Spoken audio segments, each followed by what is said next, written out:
Bismillah. Assalamualaikum warahmatullahi wabarakatuh. Alhamdulillahirabbil alamin. Hamdan katsiran thayyiban mubarakan fi. Asyhadu an la ilaha illallah wahdahu la syarikalah wa asyhadu anna Muhammadan abduhu wa rasuluh. Allahumma salli wa sallim wa barik ala Muhammad wa ala alihi wa sahbihi ajmain. Amma ba'du. Alhamdulillah para pendengar Anas Radio di seluruh negeri, dimanapun Anda berada, kita berjumpa kembali dalam acara kesayangan kita di setiap Kamis malam, Tanya Jawab Problema Muslim, pertemuan ke-7 di Kamis malam ini di tanggal 14 Safar 1434 Hijriah atau bertepatan dengan tanggal 27 Desember 2012. Seperti biasa, kita kembali bersama dengan guru kita yang mulia, Al-Ustaz Al-Fadil Abu Muhammad Zulkarnain bin Muhammad Sunusi Hafizahullah Ta'ala. Kita sapa dulu Ustaz Zulkarnain. Assalamualaikum Ustaz. Assalamualaikum warahmatullahi wabarakatuh. Ahlan wa sahlan bikum mustami'in jami'an. Semoga Allah Subhanahu wa taala selalu memberikan keberkahan kepada seluruh pendengar yang menyimak acara ini dan juga kepada kawan-kawan yang menjadi sebab terselenggaranya acara. Barakallahu fiik. Ya, para pendengar Anas Radio di seluruh negeri dan tentu di luar negeri yang mendengarkan siaran langsung malam ini, kita seperti biasa untuk pertama kali kita dengarkan nasihat tentunya dari guru kita tentang beberapa ayat Al-Quran dan tentu hadis-hadis Nabi SAW dan atau nasihat dari beliau Hafizahullah Ta'ala. Kepada beliau kami persilakan. Ya. Bismillahirrahmanirrahim. Alhamdulillahirabbil alamin. والعاقبة للمتقين ولا عدوان إلا على الظالمين.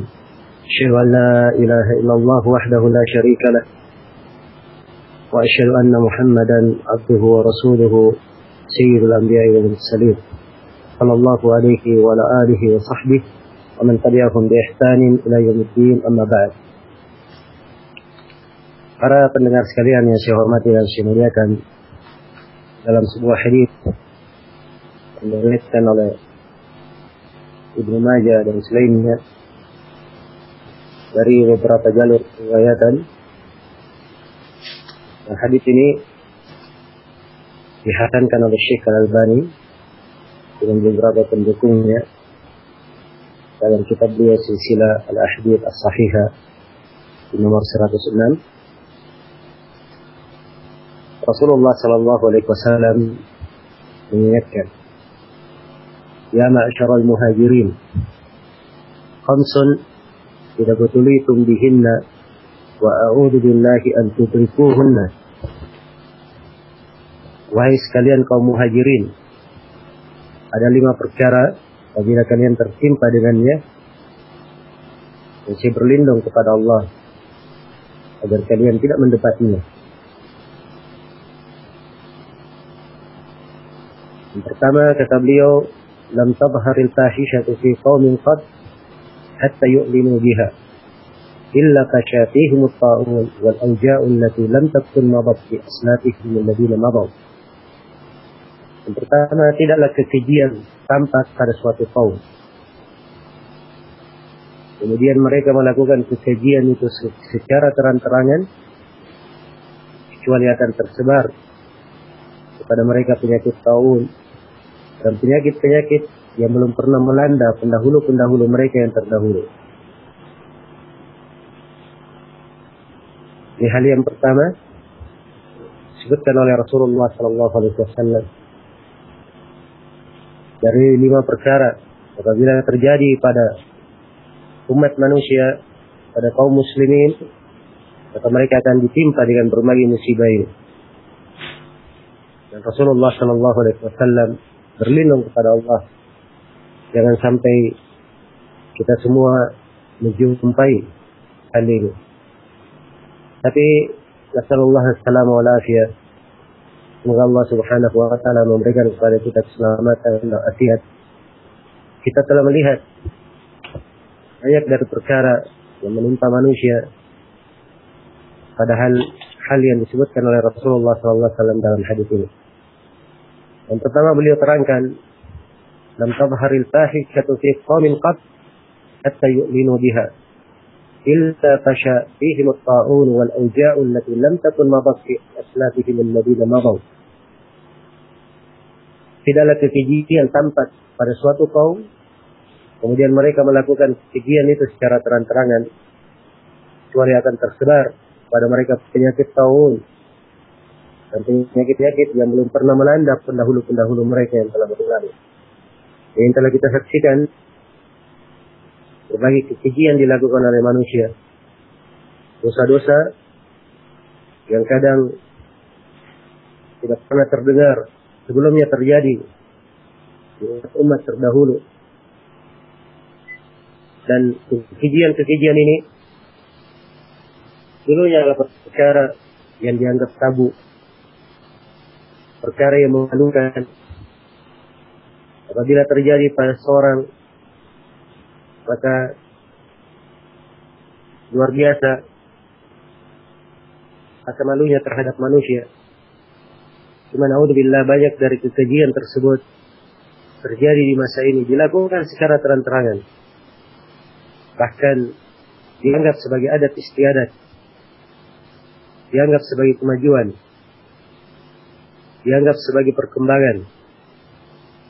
Apabila hal ini telah terjadi, Nabi sallallahu alaihi wasallam bersabda, akan tersebar kepada mereka penyakit taun dan penyakit-penyakit yang belum pernah melanda pendahulu-pendahulu mereka yang telah berlalu. Telah benar Rasulullah dalam sabdanya, kita telah melihat berbagai penyakit belum pernah tercatat di dalam sejarah ada penyakit-penyakit yang seperti itu. Dan ini semuanya akibat dosa dan kekejian yang terjadi dengan manusia, mereka lakukan secara terang-terangan. Apalagi di hari-hari ini dan apa yang akan datang di akhir tahun, dari hal yang dimaklumi, banyak dari manusia melakukan perbuatan-perbuatan dosa yang terlarang, dilakukan secara terang-terangan. Dan ini semuanya dari sumber malapetaka. Semoga Allah Subhanahu wa taala melindungi kita, melindungi keluarga kita, dan melindungi seluruh kerabat kita dari hal tersebut. Kemudian yang kedua, kata Nabi sallallahu alaihi wasallam, "Wa lam yanqusul mikyala wal mizana illa ukhidu bis-sinina min shiddatil mu'nati wa jawri sultani alaihim."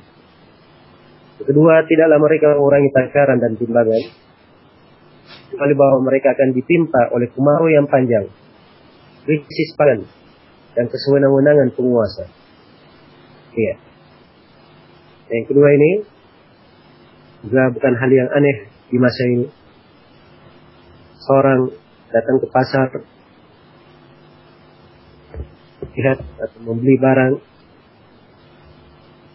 Apabila barang tersebut ditimbang, terlihat di timbangan 10 kilo, maka mungkin telah berkurang 2 kilo, bahkan mungkin berkurang lebih daripada itu. Iya. Dan mengurangi timbangan, takaran yang seperti ini adalah sifat tercela di dalam agama. Apabila hal ini terjadi, Rasulullah menjelaskan bahwa mereka akan ditimpa oleh kemarau yang panjang, krisis pangan. Dan kita telah melihat krisis yang menimpa manusia. Banyak tempat kemarau terjadi. Yang ketiga, dan kesewenang-wenangan penguasa mereka dapatkan. Kemudian dosa yang ketiga, Rasulullah SAW bersabda, "Walam yamna'u zakat amwalihim illa muni'ul fatra minas sama, walau al-bahaimu lam yumtaru." Yang ketiga, tidaklah mereka menunda untuk mengeluarkan zakat harta mereka, kecuali hujan dari langit akan ditahan untuk mereka. Andai kata bukan karena hewan-hewan ternak, niscaya mereka tidak akan mendapatkan hujan sama sekali. Ini dosa yang ketiga, menahan mengeluarkan zakat, memberikan kepadanya harta. Nikmat dan kebaikan Allah Subhanahu wa taala tidak pernah terhitung dan terhingga sampai kepada dirinya. Tapi giliran ada kewajiban pada dirinya, dia tidak pernah menghitung kewajiban itu terhadapnya. Karena seorang muslim harusnya menghitung kewajiban-kewajibannya pada zakatnya, seperti seorang bakhil menghitung hartanya. Iya. Apabila hal ini telah terjadi dan telah kita saksikan, banyak dari manusia menahan zakat harta mereka. Seakan-akan tidak ada kewajiban dalam zakat. pada harta mereka. Apabila hal ini terjadi, maka akan ditahan hujan dari langit untuk mereka. Karena yang dikatakan karena hewan-hewan ternak, niscaya mereka tidak mendapat hujan sama sekali. Ini dosa yang keempat. Kata beliau, walam yanqudu ahdallahi wa ahda rasulih illa sallallahu alaihim aduwan min ghairihim fa akhadhu ba'd ma fi aydihim. Dan tidaklah mereka melanggar perjanjian dengan Allah dan perjanjian Rasulnya, kecuali Allah akan menjadikan musuh yang bukan dari kalangan mereka berkuasa terhadap mereka.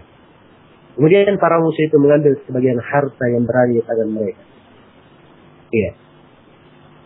Inilah hal yang telah kita saksikan. Orang-orang yang melanggar janjinya kepada Allah dan janjinya kepada Rasulnya Sallallahu Alaihi Wasallam. Dan ditimpakan musibah terhadap mereka, ditaklukkan oleh musuh. Dan dia maklumi keadaan sebagian negeri, pimpinan negaranya dari penduduk negeri tersebut. Tetapi kebiasaan di dalam negeri tersebut diatur oleh orang-orang asing, oleh orang-orang luar. Ini dari musibah yang menimpa disebabkan karena dosa ini. Kemudian yang kelima, وَمَنْ لَمْ تَحْكُمْ أَئِمَّتُهُمْ بِكِتَابِ اللَّهِ يَتَخَيَّرُوا بِمَا أَنْزَلَ اللَّهُ إِلَّا جَعَلَ اللَّهُ بَأْسَهُمْ بَيْنَهُمْ. Yang kelima, tidaklah para penguasa mereka tidak berhukum dengan kitab Allah dan tidak memilih hukum yang Allah turunkan, kecuali Allah akan menjadikan kehancuran antara sesama mereka sendiri. Iya. Dan ini juga dari hal yang telah kita saksikan.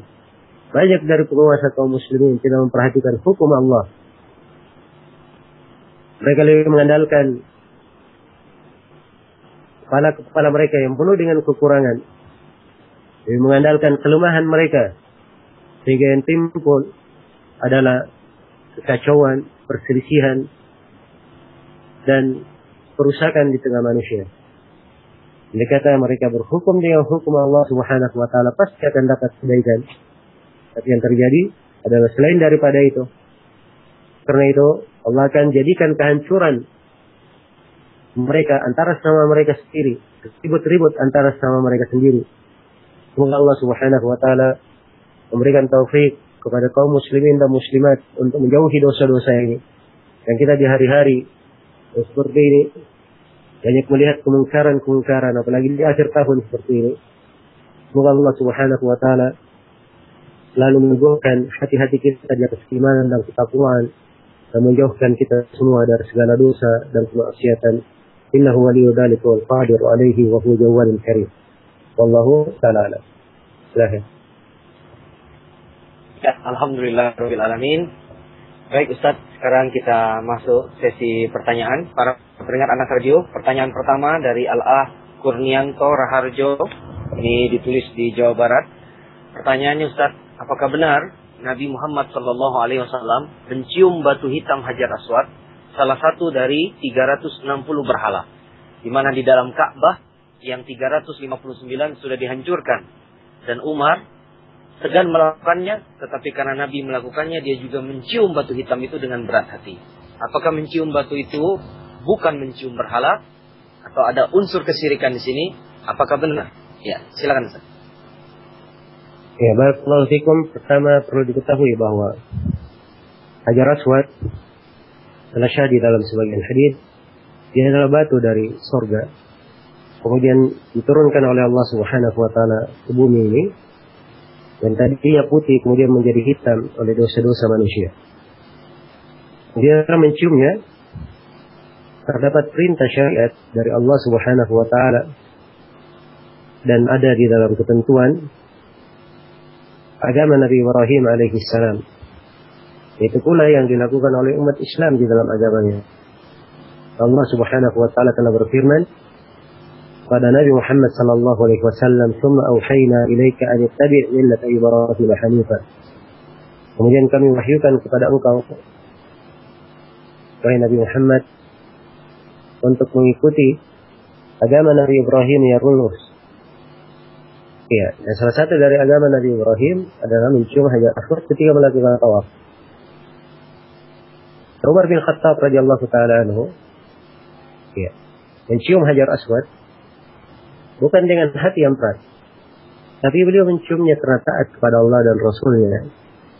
Beliau berkata, "Inni la a'lamu annaka hajar, laula anna Rasulullah sallallahu alaihi wasallam qabbalak, ma qabbaltuk." Kata Umar, sungguhnya aku mengetahui bahwa kamu ini hanyalah batu. Andai kata Nabi sallallahu alaihi wasallam, andai kata aku tidak melihat Nabi sallallahu alaihi wasallam menciummu, maka aku tidak akan menciummu. Maka Umar pun menciumnya. Ucapan dari Umar tersebut bukan menunjukkan beliau berat, tapi ini menunjukkan pemahaman beliau yang indah di dalam memahami Islam. Bahwa mencium Hajar Aswad ini bukan karena Hajar Aswad memberi manfaat, menolak bahaya, tetapi di dalam menciumnya karena perintah syariat di dalam hal itu. Bagaimana kita diperintah berwudu? Bukan karena kita najis, tapi itu adalah perintah syariat yang asal tak masuk di dalamnya. Iya. Adapun penyebutan berhala yang disebutkan oleh penanya, ini mungkin dia singgung keadaan Ka'bah sebelum Nabi Shallallahu Alaihi Wasallam diutus, sebelum Nabi Shallallahu Alaihi Wasallam menaklukkan Makkah. Dan memang kaum musyrikin memasukkan berhala-berhala. Tapi setelah Rasulullah Shallallahu Alaihi Wasallam menaklukkan Makkah, seluruh hal tersebut telah dihancurkan dan tersisalah Hajar Aswad, yang Hajar Aswad ini tidak termasuk berhala. Tapi Hajar Aswad ini telah berada dari syariat Nabi Ibrahim alaihi salam. Semoga Allah Subhanahu wa taala memberi taufik kepada kita. Ya, pertanyaan berikutnya Ustaz dari Al-Ah Wiriawan Video di Depok. Ini fikih muamalah. Seseorang mendirikan usaha dan menjadi investor, bekerja sama dengan fulan sebagai pengelola usaha. Ketika setahun berjalan, saatnya untuk mengeluarkan zakat. Pertanyaannya, apakah boleh diperbolehkan zakat tersebut dikeluarkan dari memotong keuntungan bulan ke-12, di mana keuntungan tersebut adalah 60% milik pengelola dan 40% bagian investor. Sementara zakat tersebut rencana adalah diberikan kepada pengelola, karena pengelola termasuk bagian 8 asnaf penerima zakat. Ya, silakan Ustaz. Ya, baik.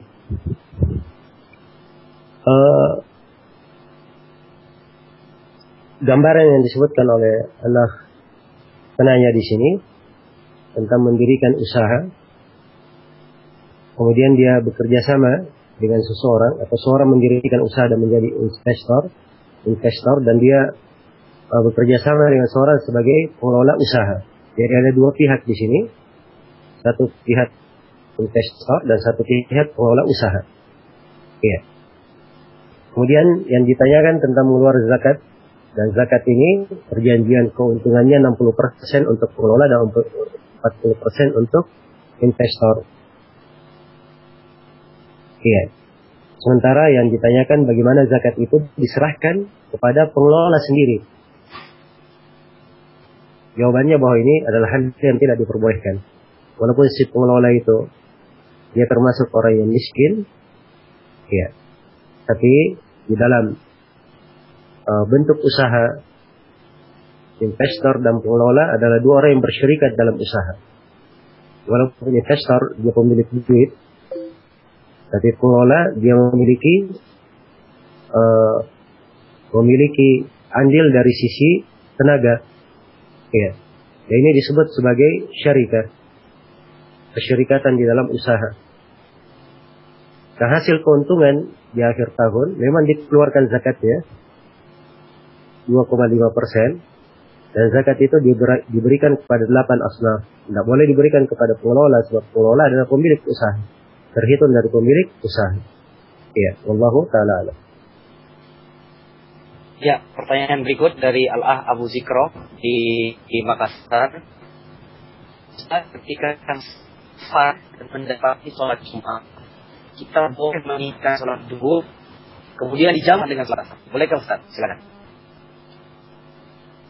Ya, jawabannya dalam kondisi yang seperti ini, dia hadir bersama manusia sholat Jumat, maka harusnya dia tidak menyelisihi imam di dalam niatnya, tidak menyelisihi manusia di dalam niat sholat tersebut. Iya. Karena berbeda niat antara imam dan makmum, itu di dalam perkara yang ada udzur bagi seseorang, ada keringanan bagi seseorang. Adapun dalam hal yang seperti ini, harusnya dia mengikuti kepada imam. Dan sepanjang manusia secara umum sholat Jumat, maka dia ikut sholat Jumat bersama imam. Ya, dan tentunya apabila dia sholat Jumat, tidak boleh dia menjamak antara Jumat dan Asar, menurut pendapat yang lebih kuat. Karena Nabi Sallallahu Alaihi Wasallam dan para sahabatnya tidak pernah dinukil mereka dalam perjalanan menegakkan Jumat dan menjamak antara Jumat dan Asar. Kemudian Jumat itu berbeda dengan duhur, yang ada dalilnya di dalam menjamak hanya duhur dan Asar saja, bukan Jumat dan Asar. Nah, ya silakan. Ya, baik, berikutnya Ustaz dari Abu Ajrul di Bali. Ustaz, boleh tidak ditegakkan sholat Jumat jika hujan yang sangat lebat karena jauh dari masjid? Ya, silakan Ustaz. Ya, tentang penegakan sholat Jumat itu adalah hal yang wajib atas kaum muslimin, tidak gugur karena karena hujan yang lebat. Ya, tetap di antara mereka ada yang menegakkannya sesuai dengan kemampuannya. Apalagi di masa sekarang ini sulit tergambar tidak menegakkan Jumat karena hujan yang lebat. Nah, ya, yang berikutnya dari Ummu Hanifah. Ustaz, bagaimana hukum imunisasi bagi seorang bayi? Jazakumullah khairan. Ya, Ustaz. Ya, barakallahu fikum. Imunisasi itu asalnya adalah hal yang diperbolehkan. Ya, sepanjang apa yang diberikan dalam imunisasi tersebut dari perkara yang dihalalkan. Dan saya tidak mengetahui ada larangan di dalam hal tersebut. Dan juga sebagian orang ada yang menyebutkan bahwa sebagian bentuk dari imunisasi yang membahayakan. Dan ini juga saya tidak mengetahui ada hal yang berkaitan dengan pembahayaan tersebut. Tapi secara umum saya berikan ketentuan bahwa imunisasi panjang dengan hal yang dibolehkan, hal yang halal. Kemudian imunisasi tersebut dengan perkara yang tidak membahayakan, insyaallah ta'ala tidak ada masalah. Ya. Dan di dalam sebagian hadis Rasulullah SAW telah menyebutkan man tasabbaha sab'ata marat ajwa, siapa yang makan 7 butir korma ajwa, maka dia akan aman dari sihir. Dimaklumi dia memakan 7 korma ini untuk menjaga dirinya dari sihir. Dan ini obat untuk melindungi dari penyakit. Dia makan obat untuk melindungi dari penyakit. Maka tidak ada masalah seorang berobat untuk melindungi dari penyakit. Kalau misalnya di belakang efek imunisasi ada panas yang sedikit tapi maslahatnya lebih besar, tidak ada masalah yang seperti itu. Nah, dimaklumi di dalam khitan, ya, memberikan rasa sakit, dan khitan itu menimbulkan luka. Tapi karena manfaat yang besar di belakang khitan, hal tersebut diperbolehkan. Ya, wallahu ta'ala a'lam. Ya, Ustaz, pertanyaan berikut dari Ummu Nabila di Yogyakarta. Di pertemuan yang lalu, Ustaz mengatakan bahwa berbicara dengan bahasa orang kafir jika tidak diperlukan itu dilarang. Apakah bahasa yang dimaksud adalah bahasa Inggris atau bahasa yang selalu digunakan orang kafir dalam peribadahan mereka? Mohon penjelasannya, Ustaz. Ya. Bahasa orang kafir yang dimaksud adalah seluruh bahasa orang kafir. Siapa saja orang kafir. Apakah Inggris? Ya. Maupun yang lainnya. Kalau hal tersebut tidak diperlukan, maka hendaknya ditinggalkan dalam bentuk mukhalafah lil kuffar. Tapi dimaklumi kalau bahasa tersebut atau kalimat-kalimat dari bahasa seperti dalam bahasa Inggris, ada kalimat-kalimat yang berjalan di bahasa Indonesia yang sudah dikenal ada di dalam kamus-kamus bahasa Indonesia, itu artinya sudah terhitung dan memasyarakat di dalam bahasa Indonesia. Nah, hal yang seperti itu sudah menghilangkan bentuk dari tasyabbuh yang dilarang. Ya, wallahu ta'ala. Pertanyaan berikut dari Saif di Makassar. Ustaz, bolehkah mengambil embel-embel tahun baru kafir dalam perdagangan seperti promo tahun baru dan yang semisalnya? Ya, silakan Ustaz. Saya kurang mengerti ya dengan maksud embel-embel tahun baru. Apakah dia memasang selamat tahun baru kemudian dipromosikan dagangannya, Kebaikan dia maksud, tentunya itu tidak diperbolehkan sebab dia bersyirikat di dalam hal yang tidak disyariatkan dalam bentuk tasyabbuh. Ya, tapi kalau ada maksud yang lain saya nggak paham secara lengkap dari pertanyaan penanya di sini. Nah. Ya. Baik Ustaz, pertanyaan berikut dari Al-A Abdul Fattah di Yogyakarta. Ustaz, bagaimanakah bolehkah menyekolahkan anak-anak di TKIT atau SDIT yang mana walaupun masih kecil, santri laki-laki dan perempuan dicampur, lalu bagaimana kriteria TKIT dan SDIT yang tidak melanggar syariat? Ya, silakan Ustaz. Ya, barakallahu fikum. Untuk masalah kriteria TKIT dan SDIT yang tidak melanggar syariat ini jawabannya panjang ya. Hanya saja ada satu sudut yang ditanyakan di sini dan ini saja yang bisa saya jawab kesempatan ini. Iya, masalah bercampur baur antara laki-laki dan perempuan, walaupun itu masih kecil, pada anak-anak kecil, itu hendaknya dihindarkan. Anak-anak kecil semenjak kecilnya dihindarkan dari hal tersebut, supaya tumbuh pada diri mereka ghirah yang baik. Ghirah yang baik. Hanya saja diberi udzur, diberi maaf pada hal yang masih kecil. Ya, mungkin paling lamanya sampai kelas 4 SD dan semisal dengan itu. Biasanya di ukuran kebanyakan di kelas-kelas tersebut anak-anak kecil sudah mulai berpikiran lebih jauh. Ya, karena itu di sebagian fatwanya Syekh Ahmad An-Najmi rahimahullah taala, beliau membolehkan ya kalau santri laki-laki dan perempuan yang masih kecil setingkat TK itu bercampur, akan tetapi kalau dipisah itu lebih afdal dan lebih utama untuk membentuk kepribadian di atas hal yang disyariatkan semenjak dari kecilnya. Ya, wallahu taala alam. Ya, Ustaz, pertanyaan berikut dari seorang hamba Allah. Ustaz, ana mau minta nasihat sekaligus motivasi. Ana baru kenal dakwah salaf baru setahun ini dan ini alhamdulillah nikmat yang sangat besar. Dan sekarang bertepatan baru masuk kuliah di semester pertama. Setelah ana pelajari Qawaidul Arba, Ushulus Salasa, Kitabut Tauhid dan kitab akidah yang lainnya, ana merasa sangat kurang dan miskin sekali akan ilmu syar'i. Dan ana baru merasa hidup setelah mengenal dakwah yang hak ini. Namun di kelas ana bercampur baur antara pria dan wanita. Rata-rata akhwatnya tidak menutup aurat dengan sempurna.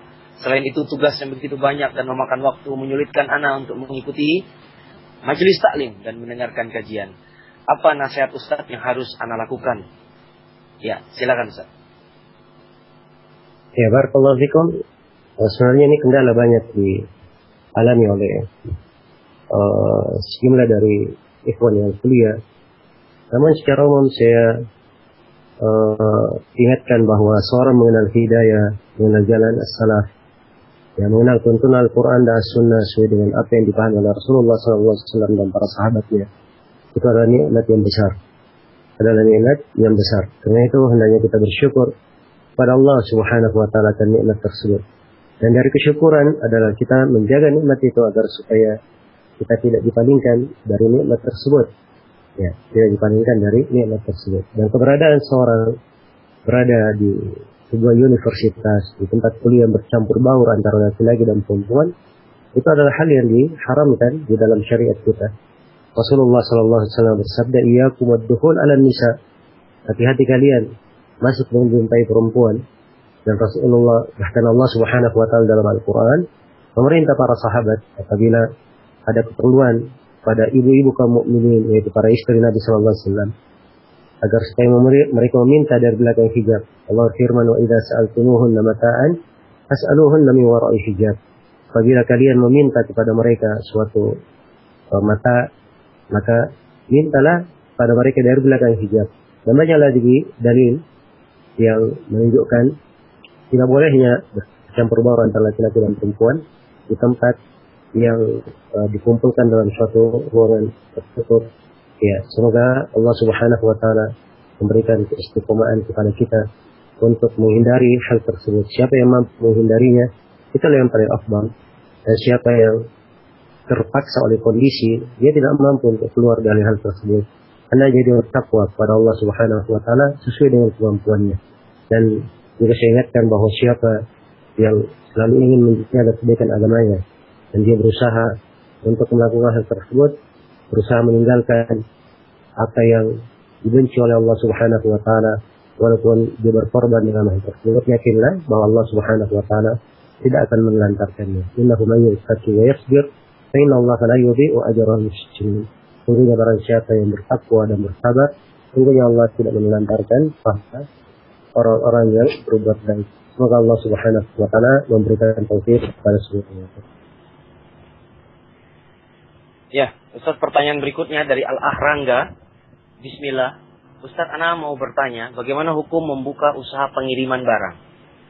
Pada saat seseorang memberikan paket seperti pakaian, CD, atau yang semisalnya, kita perlu tanya detail. Contoh, apakah ini CD musik atau bukan? Apakah ini celana jeans atau tidak? Apakah ini baju wanita yang membuka aurat atau tidak? Atau ketika kita mendapat order dari pelanggan, cukup kita catat dan antarkan sesuai kriteria umum. Ya, silakan Ustaz.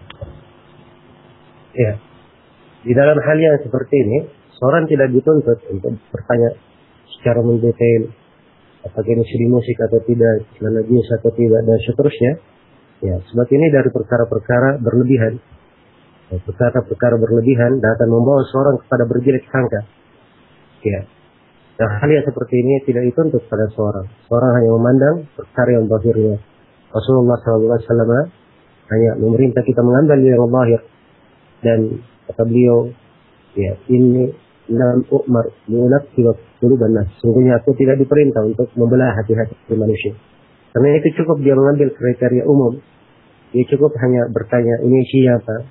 Diterangkan CD, isinya buku-buku, baju-baju. Dan itu sudah cukup. Tak perlu dia tanya secara mendetail. Ya, apalagi kalau dia tanya mendetail seperti itu, kadang akan memberatkannya. Ya, dan ini tentunya akan kembali hal yang memberatkan, sepertinya akan kembali kepada dirinya sendiri. Ya. Semoga Allah Subhanahu wa taala memberikan taufik kepada semua. Ya Ustaz, pertanyaan berikut dari Marwah Sofa di Lampung. Istri punya hutang Ustaz ketika sebelum menikah. Apakah hutang tersebut menjadi tanggung jawab suami setelah wanita itu menikah? Ya, silakan Ustaz. Ya. Asalnya hutang itu adalah terkait dengan istri. Ya. Sebab ini adalah hutang dari perbuatan istri sendiri. Terkait dengan istri. Hanya saja di dalam hal yang seperti ini, apalagi ada terkumpul dua orang dalam bingkai rumah tangga, ya tentunya ada tolong menolong di atas kebaikan dan ketakwaan. Ya, suami juga membantu di dalam hal tersebut. Tapi kalau ditanya dari sisi hukum asal, maka itu hutang adalah tanggung jawab dari si istri. Walaupun dia berhutang setelah menikah. Walaupun dia berhutang setelah menikah untuk keperluan pribadinya, bukan untuk keperluan keluarganya. Ya, wallahu ta'ala a'lam. Ya, baik Ustaz. Ini ada pertanyaan live dari Al-Akanda di Jakarta. Assalamualaikum. Waalaikumsalam warahmatullahi wabarakatuh. Apa kabar Bang Andri? Sehat semua? Assalamualaikum. Waalaikumsalam warahmatullahi. Halo? Ya, silakan langsung bertanya kepada Ustaz Zulkarnain. Ustaz, apa kabar Ustaz? Sehat? Barakallahu fiik.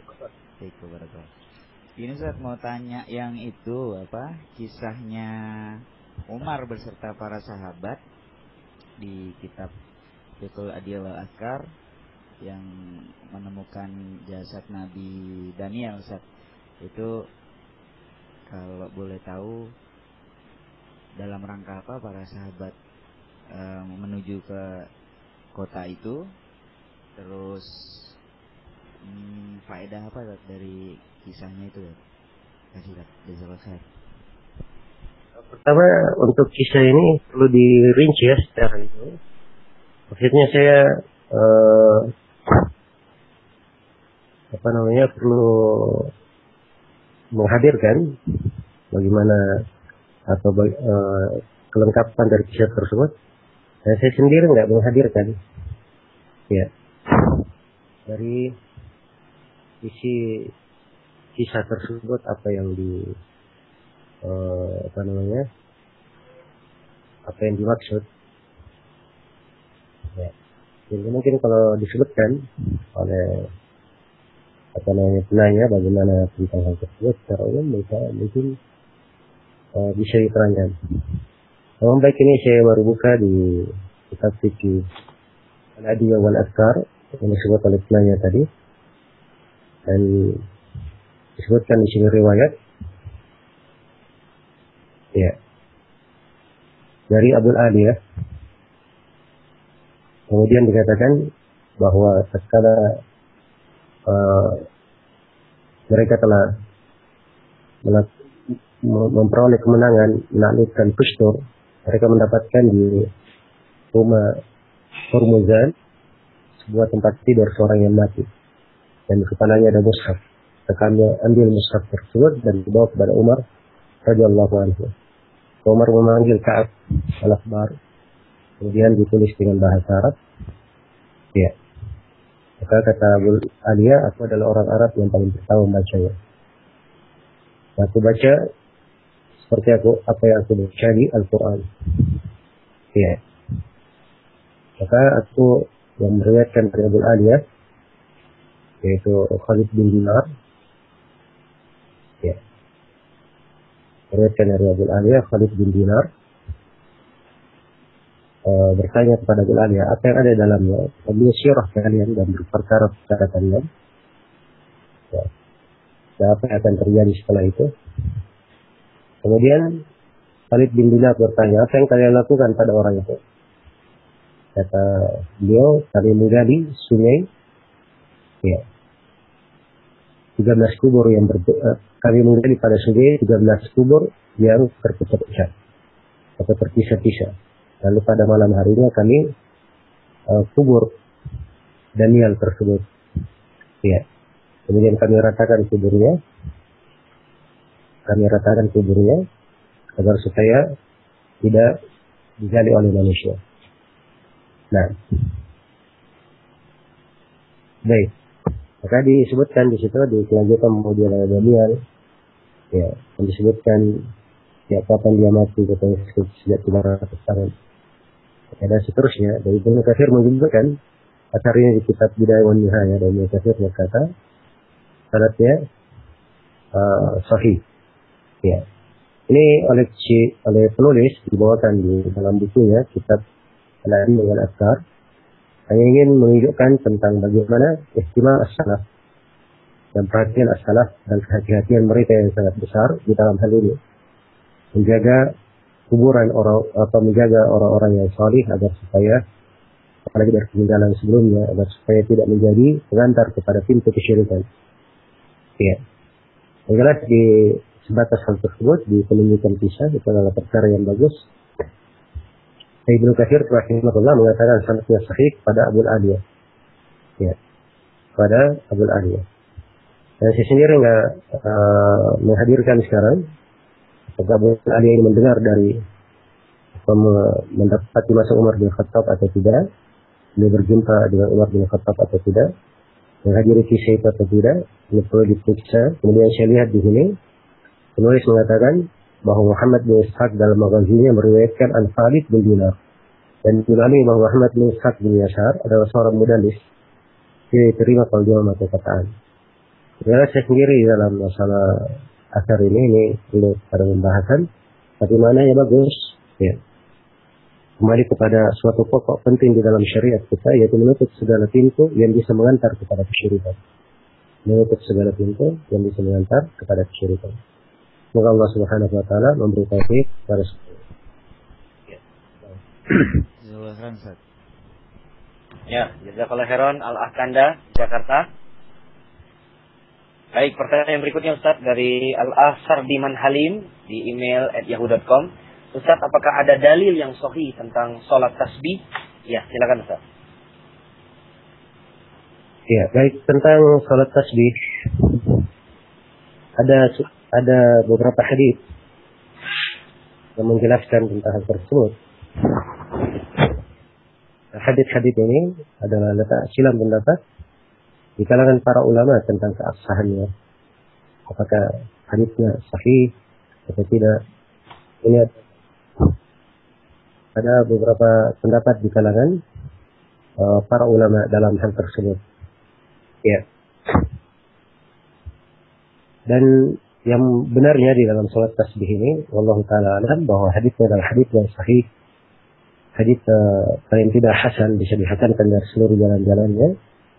Dan hadisnya telah dikuatkan oleh Syekh Al-Albani rahimahullahu taala, dan juga dikuatkan oleh Syekhuna Syekh Muqbil dalam As-Sahih Al-Musnad mimma laysa bis-sahih. Walaupun belakangan saya mendapat berita bahwa beliau rujuk dari Syekh, namun hal tersebut ya di dalam batas pengetahuan saya bahwa hadisnya adalah hadis yang kuat. Kita bisa mempunyai dalil yang kuat untuk melemahkannya.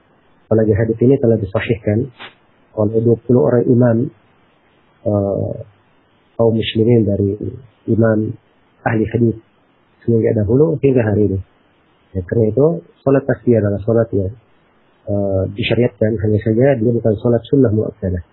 Dia bukan salat sunnah muakkadah. Allahu ta'ala. Ya. Ya Ustaz, pertanyaan berikut dari Al-Ah Abu Mu'az di Solo. Kalau menunda kehamilan dikarenakan mau ibadah haji, hukumnya apa Ustaz? Dan yang kedua, kalau punya sepatu yang materialnya pakai kulit babi, solusi terbaiknya bagaimana Ustaz? Ya, silakan. Baik, adapun yang pertama tentang menunda kehamilan karena ingin ibadah haji, kalau memang kondisi seperti sekarang ini, antrian menunggu haji itu sangat lama sekali. Ya, apabila jatah haji seorang sudah dekat, kemudian apabila dia gugurkan karena kehamilan, sehingga dia akan menunggu lagi lebih jauh, dan maka tentunya hal ini adalah hal yang akan membuatnya terlambat di dalam menunaikan salah satu dari rukun Islam. Ini itu tidak ada masalah, insyaallah taala dia menunaikan atau dia menunda kehamilannya dengan memakai alat-alat penunda kehamilan yang aman apabila dikonsultasikan dengan dokter perempuan yang ahli di dalam hal tersebut. Ini yang kedua tentang masalah sepatu dengan bahan material kulit babi. Ya, apabila kulit babi tersebut telah disamat, dan umumnya kalau sudah dijadikan sepatu itu sudah disamat, sudah dikelola sehingga tidak berbau lagi, ini terdapat silang pendapat di kalangan ulama. Dan yang benarnya bahwa apabila sudah disamat, maka insyaallah taala hal tersebut adalah perkara yang dibolehkan. Nah, Rasulullah SAW bersabda, "Yang kalau ihabu faqad tahur." Apabila ihab kulit itu telah disamat, maka dia telah suci. Ini pendapat yang dikuatkan oleh Imam As-San'ani, dan pendapat juga yang dikuatkan oleh Syekh Ibnu Utsaimin di Syarah Bulughul Maram. Walaupun mungkin di sebagian buku yang lain beliau ada pendapat yang lain, hanya saja wallahu taala alam ini pendapat saya sendiri lebih condong kepada mereka yang mengatakan boleh untuk hal itu. Walaupun perlu saya sampaikan bahwa kebanyakan ulama di dalam hal ini mereka menganggap itu tidak diperbolehkan. Ya, wallahu taala. Ya, Ustaz, pertanyaan berikut dari Al-Ah Ramadan di Jakarta. Saya sering berbicara dengan ikhwah-ikhwah Prancis dengan bahasa Prancis. Apakah saya tergolong ke dalam perbuatan yang melestarikan budaya kafir? Ya, silakan Ustaz. Saya telah sampaikan bahwa berbicara dengan bahasa orang kafir itu kalau tidak diperlukan. Kalau diperlukan tidak ada masalah dalam hal yang diperlukan oleh seorang, apalagi dia berbicara agama misalnya, atau dia berbicara tentang urusan dunianya, urusan dagangnya, itu adalah perkara yang diperbolehkan. Dan telah syahid di dalam As-Sunan, haditsnya disahihkan oleh Syekh Muqbil di dalam As-Sahih Al-Musnad di Malaysia di Sahihain, bahwa Zaid bin Thabit radhiyallahu taala anhu, beliau mempelajari bahasa Suryaniyah, bahasa orang Yahudi selama 17 hari, dan beliau menguasainya selama 17 hari. Ya. Ini beliau pelajari karena memang diminta oleh Nabi untuk mempelajarinya, agar kalau ada surat-surat dari Yahudi ada yang menerjemahkan untuk beliau. Dan ini dari perkara yang dibolehkan untuk suatu keperluan. Ya, wallahu taala alam. Ya Ustaz, pertanyaan berikut dari Al-Ahtaufan di offshore. Bagaimana status sholat Jumat di offshore Ustaz? Di mungkin kilang-kilang di penambangan di tengah laut. Karena ada nukilan fatwa dari Al-Lajnah Ad-Daimah dan Syekh Utsaimin katanya tidak sahnya sholat Jumat di offshore. Ya, silakan Ustaz. Ya. Jadi kalau dia penambangan di tengah laut sudah terpisah dengan kampung penduduk, itu sudah jarak safar namanya. Ya. Dan di safar itu memang tidak ada sholat Jumat, yang ada hanya mengqasar saja. Yang dilakukan adalah sholat duhur secara qasar. Karena itu sholat Jumat memang tidak syah di kondisi tersebut. Ya, ini alasannya karena itu adalah safar. Dan tidak pernah dinukil Nabi Sallallahu Alaihi Wasallam dan para sahabatnya mereka melakukan sholat Jumat pada saat safar. Ya, wallahu ta'ala alam. Ya. Pertanyaan berikut Ustaz dari Suciana Dwi Irawati di Jawa Tengah. Apakah boleh utang ke bank untuk buat daftar haji dan di saat tempo berangkat haji sudah terlunasi? Misal rentang daftar dengan berangkat 10 tahun. Silakan Ustaz. Iya, berhutang ke bank untuk mendaftar ibadah haji itu adalah hal yang tidak diperbolehkan karena ada bunga di belakangnya. Ya, apapun nama dari bunga tersebut, apabila pinjaman itu telah menimbulkan manfaat di belakangnya, telah berkembang, maka itu disebut sebagai riba. Apapun namaannya, apakah dikatakan bagi hasil, atau dikatakan jasa, atau dikatakan bunga, semuanya dihitung sebagai riba. Dan itu adalah perkara yang tidak diperbolehkan. Kemudian saya ingatkan di kesempatan ini bahwa apa yang dilakukan oleh Bambang sekarang ini dari talang haji, ini dari perkara mungkar yang wajib dihindari oleh setiap muslim dan muslimah. Ya. Dan dari kemungkaran ini, akhirnya orang-orang yang sudah siap dananya untuk berangkat haji menjadi tertunda, menjadi terbelakang. Ya, padahal harusnya mereka yang lebih didahulukan untuk melaksanakan ibadah haji. Ya, lebih didahulukan untuk melaksanakan ibadah haji. Ya, bukan mendahulukan orang-orang yang ditanggung oleh bank dan bank yang mengambil manfaat di belakangnya. Ya, bank yang memperoleh hasil di belakangnya, dan dengan hasil yang diperoleh tersebut mereka menimbulkan bahaya, ya, keterlambatan bagi orang yang seharusnya telah berangkat dengan kemampuan yang mereka telah miliki. Dan perlu diketahui bahwa di dalam Al-Quran dan dalam hadits Rasulullah SAW, kewajiban haji itu disyaratkan kemampuan, disyaratkan pada kemampuan itu yang menjadi asal dan dasar. Semoga Allah Subhanahu Wa Taala memberikan taufik kepada pemerintah kita untuk melarang ya bank-bank melakukan hal yang seperti itu. Jadi dari perkara yang menimbulkan banyak masalah di dalam pelaksanaan ibadah haji. Allah Taala. Ya. Pertanyaan berikut Ustaz dari Ali Akbar di Bosowa.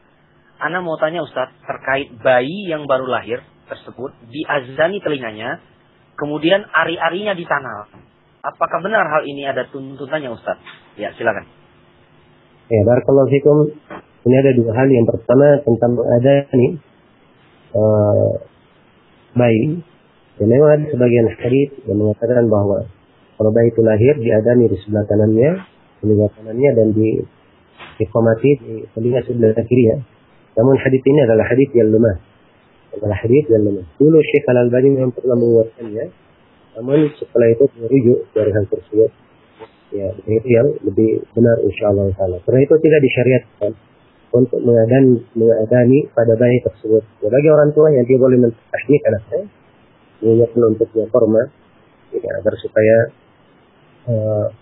dia awal yang masuk ke dalam mulutnya adalah korma yang telah dikunyah oleh orang tuanya, sehingga yang tersebut menjadi kebaikan untuk sang anak. Kemudian yang kedua berkaitan dengan ari-ari, itu tidak ada hukum yang terkait dengan ari-ari. Jadi apakah ari-ari itu dilempar ke laut, atau ditanam, atau diberi makan kepada hewan, itu tidak ada hukum yang terkait dengannya. Karena itu apa yang dilakukan oleh sebagian orang dengan untuk dikubur, kemudian dimandikan, dan berbagai ritual yang lainnya, ini dari perkara-perkara yang tidak ada dasarnya dalam syariat. Wallahu ta'ala. Ya, pertanyaan dari Alika di Bekasi Ustaz. Saya seorang mahasiswa TI, Teknik Informatika dari Bekasi. Bagaimana hukumnya memakai software bajakan atau ilegal ditinjau dari sisi dalil Ustaz? Dan apakah termasuk darurat tatkala seorang guru memberikan tugas yang mengharuskan memakai program bajakan tersebut? Ya, silakan Ustaz. Ya. Software bajakan atau ilegal ini adalah hal yang tidak diperbolehkan. Ya, apakah itu milik seorang muslim, apakah software tersebut milik seorang muslim atau kafir? Seorang muslim tidak diperbolehkan untuk mengambil hak orang lain dalam bentuk bagaimanapun.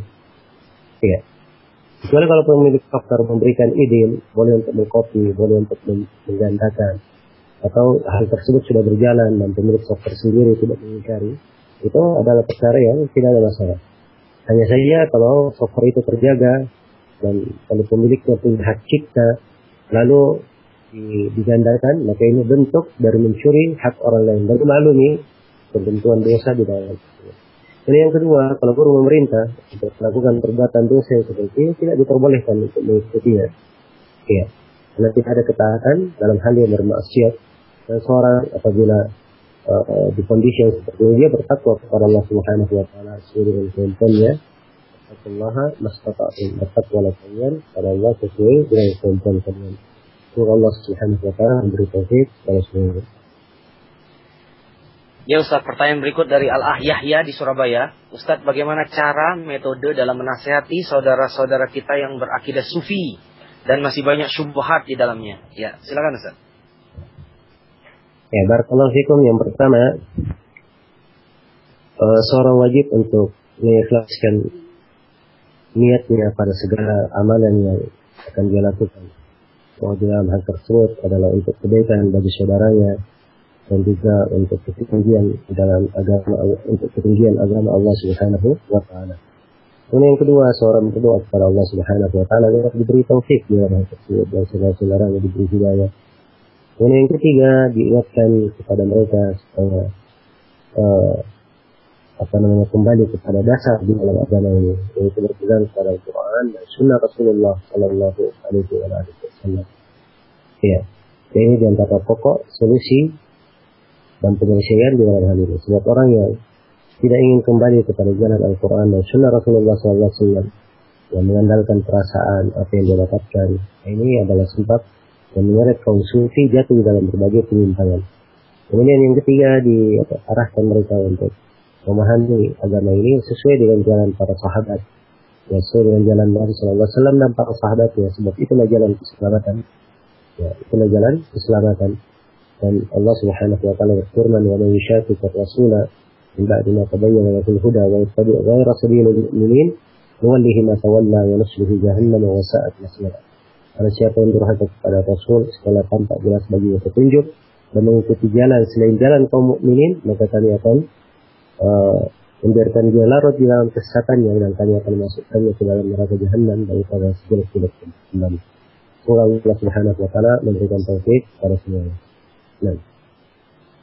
Ya Ustaz, pertanyaan berikut dari Al-Ah Rahmat Abdul Fikar. Ustaz, saya sering was-was, najis dan dalam bersuci.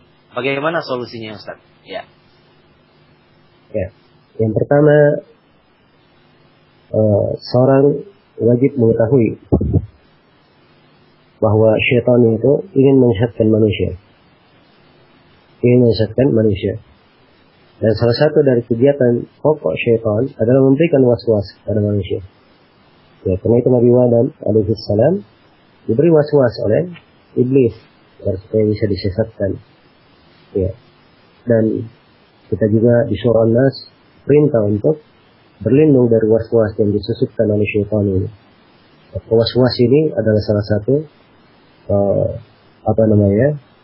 senjata syaitan untuk menyesatkan manusia. Nah, yang kedua, kalau seorang sudah mengetahui bahwa was-was ini adalah senjata syaitan, maka dia wajib untuk menghindarkan dirinya dari segala bentuk was-was dan memutus segala pintu yang bisa mengantar dia kepada was-was.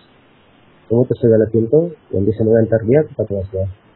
Di antara kaidah bagus yang bisa memutus seorang dari pintu was-was ini, dia mengetahui bahwa ibadah apabila dia sudah laksanakan secara sempurna, maka hukum ibadah itu telah sah. Ya, keraguan tidak membahayakan ibadah. Ya. Apabila dia yakin sudah selesai, maka was-was itu tidak akan membahayakannya. Setelah itu Nabi Sallallahu Alaihi Wasallam ditanya tentang seorang yang sholat dan dia dapatkan di dalam perutnya ada sesuatu, mungkin keluar, mungkin tidak. Nabi Sallallahu Alaihi Wasallam berkata, "La yansarif hatta yasma'a sautan aw yajida riha." Jangan dia meninggalkan hal tersebut, jangan dia meninggalkan sholatnya sampai dia mendengar suara atau dia mencium bau. Ya. Jangan dia tinggalkan sampai dia yakin. Adapun hal yang membuat dia was-was, ini adalah dari cara yang disembunyikan oleh syaitan. Ini itu telah datang dari sebagian as-salaf. Sehingga saya ingat beliau adalah Al-Aliyah. Beliau berwudu. Setelah selesai wudu, dikatakan bahwa dibisikkan pada dirinya bahwa seakan-akan beliau mencuci ya, tangannya.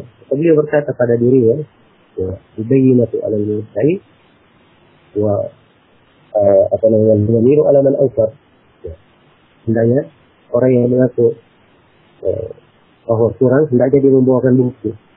Jadi ya, tuntut syaitan membawakan bukti agar supaya ini tentunya adalah perkara yang membuat mereka yakin di atas ibadah yang mereka lakukan dan menghindarkan dirinya dari segala masalah yang diberikan oleh syaitan. Semoga Allah Subhanahu wa taala menjadikan kita semua dari semua petunjuk ini dan memberikan taufik pada semua dari kita. Wallahu a'lam. Ya Ustaz, pertanyaan berikut dari Ranit Tawati di Depok. Apakah pada rakaat ketiga dan keempat dalam sholat bacaan Al-Fatihahnya diikuti dengan kata amin? Ya, silakan Ustaz. Ya, penyebutan kata amin itu di dalam bacaan itu apabila sholat berjamaah antara imam dan makmum.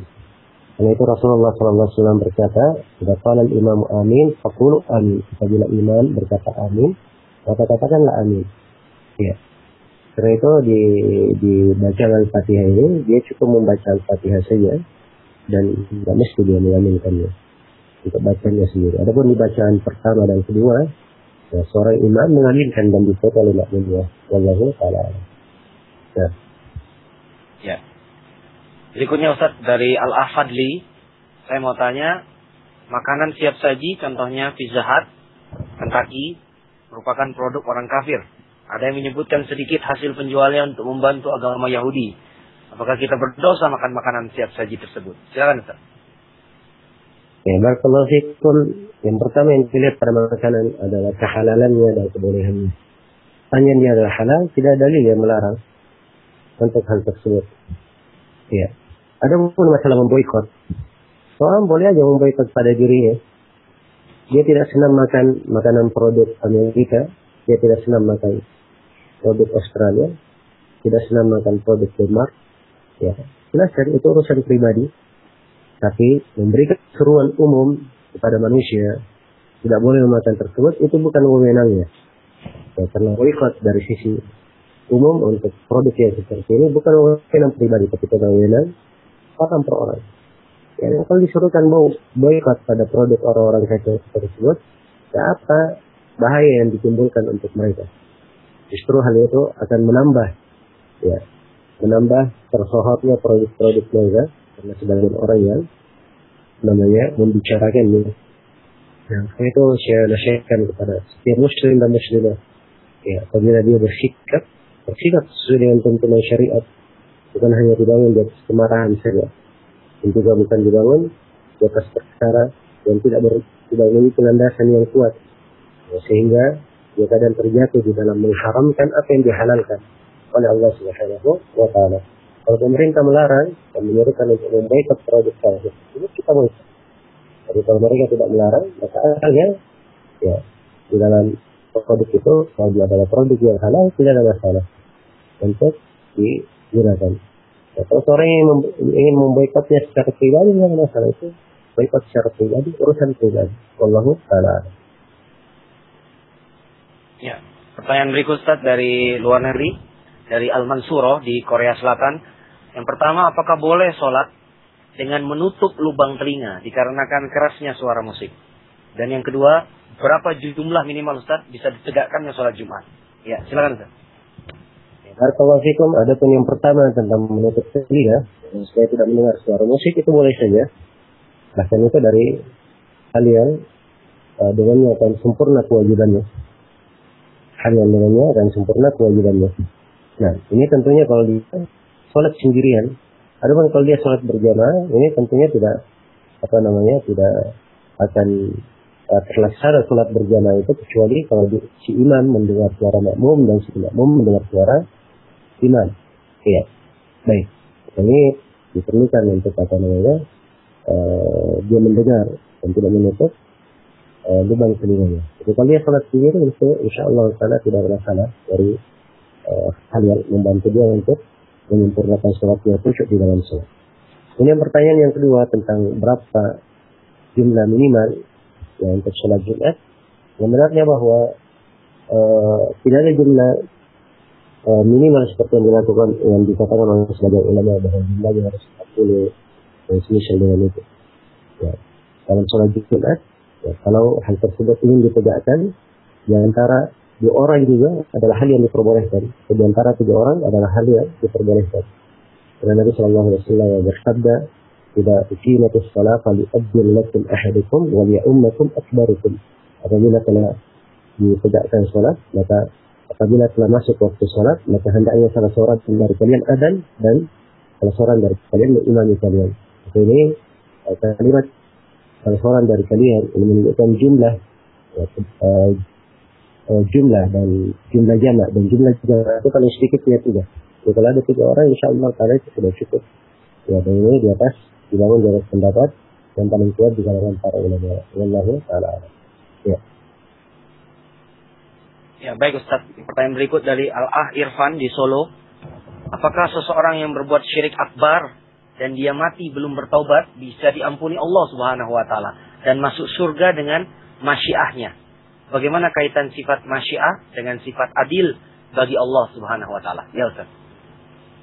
Ya, Allah Subhanahu wa taala berfirman dalam Al-Qur'an, "Innallaha la yaghfiru an yushraka bihi. Innallaha la yaghfiru an yushraka bihi wa yaghfiru ma duna dzalika liman yasha." Sesungguhnya Allah tidak mengampuni dosa kesyirikan dan mengampuni selain daripada itu bagi siapa yang Allah kehendaki.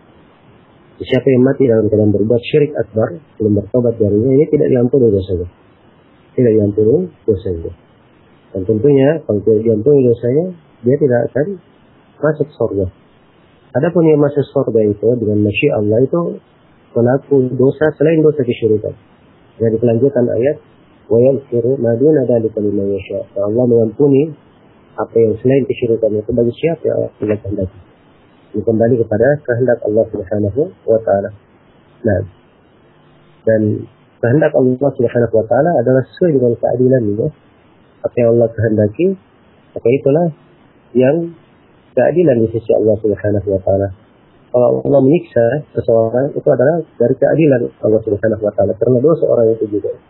Dan kalau Allah memberikan kebaikan pada seorang, itu adalah dari keutamaan dan rahmat Allah Subhanahu wa taala untuk orang tersebut. Ya, wallahu taala. Ya, baik Ustaz. Pertanyaan berikut dari Al-Ah Angga Tri Susila. Sifat-sifat apa sajakah yang menjadikan suatu barang dikategorikan alat pembayaran yang sah di dalam Islam? Sekarang marak pembelian aplikasi handphone dengan pulsa. Apa lantas pulsa menjadi kategori alat pembayaran yang sah sehingga dikategorikan termasuk dalam barang ribawi? Ya, silakan Ustaz.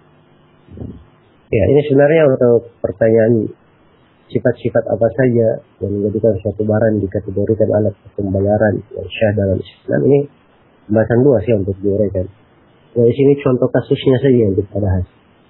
Ya, pembelian aplikasi handphone dengan pulsa. Ya, kalau dia membeli aplikasi handphone kemudian pulsanya langsung terpotong, dia memiliki pulsa ada di HP-nya kemudian terpotong dengan pembelian aplikasi tersebut, ini insyaallah taala tidak ada masalah. Ya, sebab barang ada dan juga alat pembayaran ada.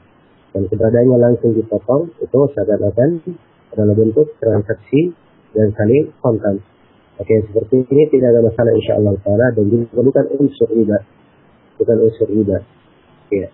Karena di sini ada aplikasi yang dibeli dan itu dalam bentuk dianggap sebagai barang, dianggap sebagai harta dibeli, ya, kemudian dibayar dengan pulsa, dan pulsa ini dihitung sebagai barang ribawi. Jadi penukaran antara barang ribawi dengan barang selain barang ribawi.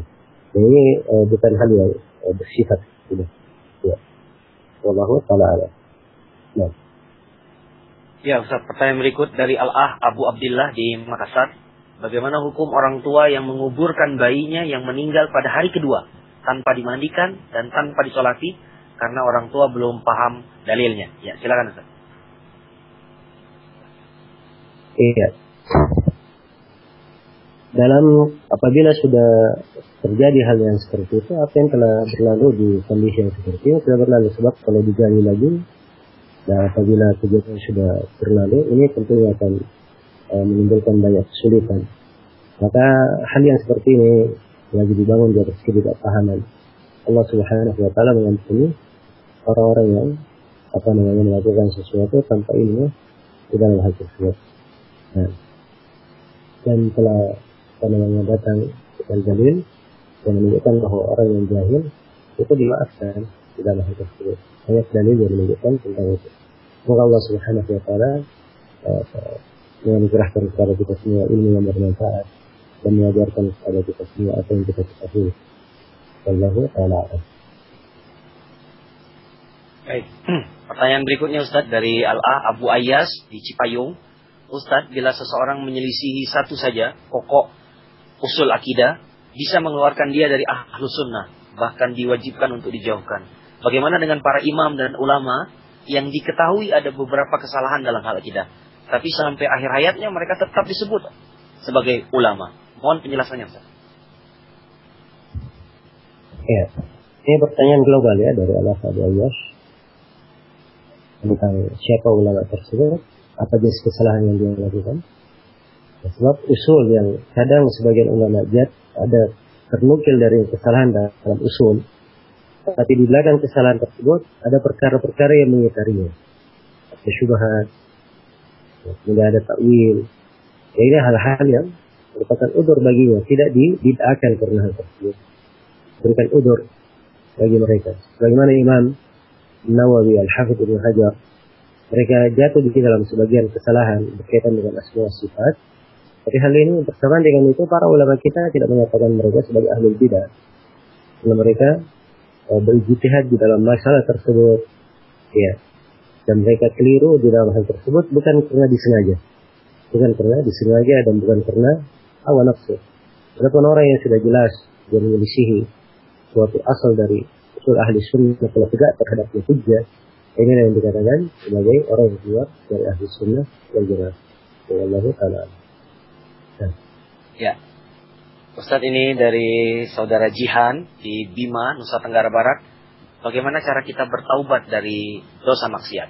Ya, silakan Ustadz. Ya, barakallahu fikum. Semoga Allah Subhanahu wa taala menjauhkan kita semua dari segala dosa dan kemaksiatan. Dan semoga Allah Subhanahu wa taala selalu menguatkan cahaya keimanan di hati-hati kita supaya bisa merasakan buruknya dari pengaruh dosa dan kemaksiatan tersebut. Taubat itu diterima dengan 5 syarat. Syarat yang pertama dia ikhlas dalam bertobat ya kepada Allah Subhanahu wa taala. Syarat yang kedua dia meninggalkan perbuatan dosa maksiat yang dia lakukan. Syarat yang ketiga dia sesali perbuatan dosa dan maksiat yang dia lakukan. Ya, dibedakan antara meninggalkan dosa dan menyesali. Sebab ada sebagian orang yang meninggalkan dosa tidak dia sesali. Dia tinggalkan dosa hanya karena dia tidak mampu lagi melakukannya, atau tidak memiliki uang untuk melakukannya. Karena itu para ulama rahimahullah taala mendetailkan syarat agar supaya dia menyesali perbuatannya. Ya, dan Nabi sallallahu alaihi wasallam telah bersabda, "An-nadam, taubat an-nadam." Taubat itu adalah penyesalan. Ini syarat yang ketiga, disyaratkan dia berniat dengan sungguh-sungguh dalam hatinya, tidak akan kembali mengulangi dosa itu lagi. Walaupun kalau dia tinggalkan dosa, dia sesali, kalau di dalam hatinya akan dia ulangi lagi, maka ini bukan taubat namanya. Ini syarat yang kelima dari taubat adalah dia bertobat masih pada waktunya. Dan waktu taubat itu sepanjang nyawa belum sampai di tenggorokan dan sepanjang matahari belum terbit dari arah barat. Ya, semoga Allah Subhanahu wa taala memberikan taufik pada semuanya dan mengarahkan kita semua pada jalan taubat dan menerima taubat-taubat kita, mensucikan hati dan jiwa kita. Dan semoga Allah Subhanahu wa taala memuliakan kita semua dengan surganya. Innahu waliyyu dzalika wal qadiru alaihi wa huwa jawwadun karim. Ya. Pertanyaan berikut Ustaz dari Indah Febria. Ustaz, saya mau tanya, ibu saya mu'alaf, nikah dengan ayah saya masuk Islam. Namun masih banyak saudaranya yang beragama Kristen. Dalam momen Natal ini biasanya saudara-saudara ibu pada mengundang kami sekeluarga ke rumah mereka. Bagaimana menyikapinya Ustaz? Apakah kami harus datang untuk mempertahankan hubungan baik atau bagaimana sebaiknya? Ya, silakan Ustaz. Ya. Yang saya nasihatkan agar supaya di dalam kondisi yang seperti ini seorang muslim dan muslimah mengenal hakikat dari keislamannya. Dan keislaman itu tidak membenarkan seseorang untuk menghadiri perayaan orang-orang kafir, siapapun orang kafir tersebut. Apakah ayah kita, ibu kita, saudara kita, keluarga, kerabat kita yang terdekat. Sepanjang dia kafir kepada Allah Subhanahu wa Ta'ala, kita tidak memberikan kepadanya suatu hal yang berkaitan dengan loyalitas dalam keagamaan, perkara yang menunjukkan kecintaan dalam keagamaan. Sebab menghadiri perayaan mereka, ya, kegiatan yang berkaitan dengan hari raya mereka, itu adalah hal yang berkaitan dengan kecintaan kepada agama. Nah, hal yang seperti ini tidak boleh seorang memberikan kecintaannya kepada orang kafir di dalam keagamaan. Karena itu yang saya nasihatkan, ya, agar supaya seorang menjaga, ya, menjaga keislaman yang dimiliki dan dia mengerti apa hakikat dari keislaman tersebut. Kemudian yang kedua yang perlu saya ingatkan, bahwa orang ketika tidak menghadiri perayaan orang-orang kafir, kerabat yang kafir, bukan artinya dia tidak menjaga hubungan yang baik sebagaimana seorang yang berkeluarga, ya, seorang yang berkerabat. Ya, bukan artinya tidak ada penjagaan. Penjagaan bisa dilakukan dengan cara yang lain, tapi bukan dengan cara melanggar prinsip kita, ya, melanggar ketentuan dari agama kita untuk tidak menghadiri acara-acara yang berkaitan dengan kebiasaan dan keagamaan orang-orang kafir. Semoga Allah Subhanahu wa Ta'ala menguatkan ibu penanya di atas keislaman dan juga untuk penanya dan seluruh keluarganya, semoga dikuatkan di atas keislaman dan lalu dibimbing menuju pada cahaya ilmu syar'i, dan semoga Allah Subhanahu wa Ta'ala menghindarkan kita semua dari segala dosa yang nampak maupun yang tidak nampak, dan mengampuni segala kelemahan, keliruan dan kesalahan kita. Innahu waliyu dzalika wal qadiru alaihi. Ya, Ustaz, pertanyaan berikut dari Al-A Abu Hafso di Jakarta. Apakah harus kita ucapkan ketika kita mendapat bantuan dari non-muslim? Apakah kita ucapkan jazakallah khair atau cukup terima kasih atau bagaimana, Ustaz? Ya. Ya, kalau seorang mendapatkan bantuan dari non-muslim, ya, pada hal yang berkaitan dengan dunia, ya, tidak ada masalah dia mengucapkan kalimat dan bentuk terima kasih yang semisal dengan itu. Ya, itu dari perkara yang kita insyaallah taala. Dan itu tidak berkaitan dengan masalah loyalitas. Adapun kalau dia berkata jazakallahu khairan, ini berkaitan dengan doa, ya. Nah, hal yang seperti ini tentunya tidak dilakukan oleh seorang muslim mendoakan kebaikan pada orang kafir tersebut.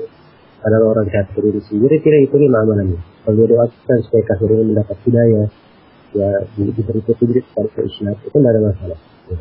Kalau dia ucapkan terima kasih itu adalah kalimat yang berjalan, ya, dan tidak mengandung makna doa. Nah. Ya. Alhamdulillahirabbil alamin, alhamdulillahillazi bi ni'matihi tatimmus shalihat. Baik para pendengar Anas Radio di seluruh Indonesia dan di luar negeri yang mendengarkan siaran Problema Muslim pertemuan ke-7 malam ini, dengan pertanyaan Abu Hafsah dari Jakarta tadi, berarti cukup sudah pertemuan tanya jawab Problema Muslim pertemuan ke-7 di Kamis malam hari ini 14 Safar 1434 Hijriah bertepatan dengan 27 Desember 2012. Kita ucapkan jazakumullah khairan atas jawaban guru kita Al-Fadil Ustaz Abu Muhammad Zulkarnain bin Muhammad Sunusi. Semoga pertanyaan-pertanyaan dari beliau bermanfaat untuk kita semua, ya, dalam mengarungi kehidupan dunia ini, dan tentunya mengokohkan kita di atas agama kita Islam yang indah ini dan di atas jalan Nabi kita yang mulia Nabi Muhammad sallallahu alaihi wasallam. Kita tutup dengan doa akhir majelis. Subhanaka Allahumma wa bihamdika asyhadu an la ilaha illa anta astaghfiruka wa atubu ilaik. Akhiru da'wana alhamdulillahirabbil alamin. Assalamualaikum warahmatullahi wabarakatuh.